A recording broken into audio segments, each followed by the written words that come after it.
नैतिकता ही काय फक्त खुंटीला टांगून ठेवायची गोष्ट नाहीये.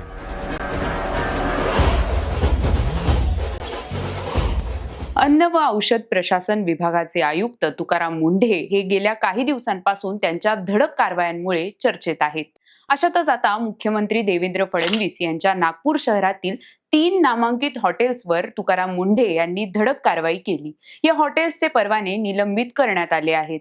नागपूरमधील कोणत्या हॉटेल्सवर कारवाई करण्यात आली आहे हे या व्हिडिओच्या माध्यमातून जाणून घेऊयात. नमस्कार, मी प्रियांका कुलकर्णी. आपण पाहत आहात लोकसत्ता लाईव्ह. अचानक झालेल्या तपासणीत काही गंभीर त्रुटी नागपूरमधील 3 हॉटेल्समध्ये आढळल्या. त्यामुळे या 3 हॉटेल्सचे परवाने निलंबित करण्यात आले. फेट्री कळमेश्वर रोड येथील the heart family restaurant and dhaba, Katol road friends colony येथील इंडियन तंदूर हॉटेल आणि हजारी पहाड येथील याराना फॅमिली गार्डन रेस्टॉरंट या 3 हॉटेल्सवर कारवाई करण्यात आली आहे.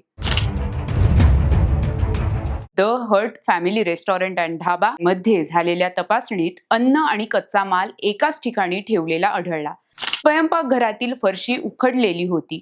परवाना दर्शनी भागावर लावण्यात आला नव्हता. तसेच अन्नपदार्थांची प्रयोगशाळा तपासणी न करणे, पुरेशी स्वच्छतागृह नसणे, पाण्याचा विश्लेषण अहवाल उपलब्ध नसणे, जेवणाच्या जागेत कीटक व धूळ जाण्याची शक्यता, धुरामुळे भिंती व छत काळपट होणे, उघड्या खोलीत बिअरचे रिकामे कॅन आणि दारूच्या बाटल्या, पनीर चीज एनॉलॉगचा फलक नसणे, एक्झॉस्ट फॅन बंद अवस्थेत असणे, छतावर तेलाचा थर साचणे, फॉस्टॅग प्रशिक्षण प्रमाणपत्र नसणे, अन्न खरेदीची बिले उपलब्ध नसणे, वैद्यकीय प्रमाणपत्र नसणे, 15 कामगारांनी एप्रन, हातमोजे व टोपी न घालणे, स्वयंपाकघरात अन्न दूषित होण्याची शक्यता, परवान्याशिवाय दारू विक्रीचा प्रकार, फ्रीजमध्ये शाकाहारी व मांसाहारी अन्न वेगळे न ठेवणे, पाणी साचून दुर्गंधी निर्माण होणे अशा एकूण 21 गंभीर त्रुटी द हर्ट फॅमिली रेस्टॉरंटमध्ये आढळल्या.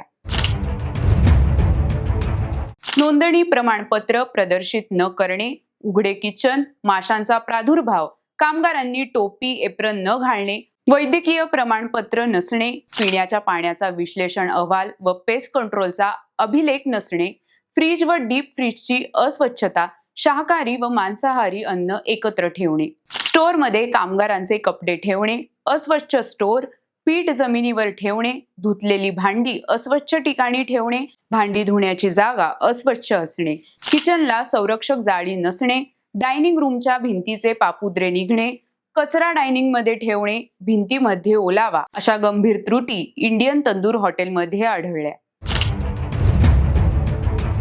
माशांचा प्रादुर्भाव, अन्न व गैरअन्न पदार्थ एकत्र ठेवणे, कीटकनाशके अन्नाजवळ ठेवणे, उघड्यावर अन्न ठेवणे, स्वयंपाकघरात काजळी व घाण, भिंती व चिमणीवर काजळी, रेफ्रिजरेटरमध्ये शाकाहारी, मांसाहारी व शिजवलेले अन्न वेगळे न ठेवणे, शिजवलेल्या पदार्थांवर दिनांक नमूद नसणे, तंदूर भागात घाण व कीटक, अन्नाचे बॉक्स जमिनीवर ठेवणे, पाण्याचा विश्लेषण अहवाल नसणे, वैद्यकीय प्रमाणपत्र नसणे, फॉस्टॅग प्रमाणपत्र नसणे, फूड टेस्टिंग प्रमाणपत्र नसणे, पेस्ट कंट्रोलचा अभिलेख नसणे, फूड ग्रेड कंटेनरचे प्रमाणपत्र नसणे, ग्राहकांच्या बिलावर FSSI परवाना क्रमांक न छापणे आणि झाकण नसलेल्या कचरा पेटी वापरणे अशा अनेक गंभीर त्रुटी याराना फॅमिली गार्डन रेस्टॉरंटमध्ये आढळल्या. त्यामुळे या रेस्टॉरंटचाही परवाना त्रुटी दूर होईपर्यंत निलंबित करण्यात आला. 3ही हॉटेल्सना त्रुटी दूर होईपर्यंत अन्नपदार्थांचे उत्पादन, विक्री, साठा किंवा वितरण करण्यास बंदी घालण्यात आली आहे. आदेशाचे उल्लंघन झाल्यास अन्न सुरक्षा व मानके कायदा 2006 अंतर्गत पुढील कायदेशीर कारवाई केली जाणार आहे. तसेच संबंधितांना आदेशाविरुद्ध अन्न सुरक्षा आयुक्तांकडे 15 दिवसांच्या आत अपील करण्याची मुभा देण्यात आली आहे. राजकीय, कला, क्रीडा आणि इतर क्षेत्रातील बातम्या जाणून घेण्यासाठी लोकसत्ताच्या YouTube चॅनलला सबस्क्राईब करायला विसरू नका. पाहत रहा लोकसत्ता लाईव्ह.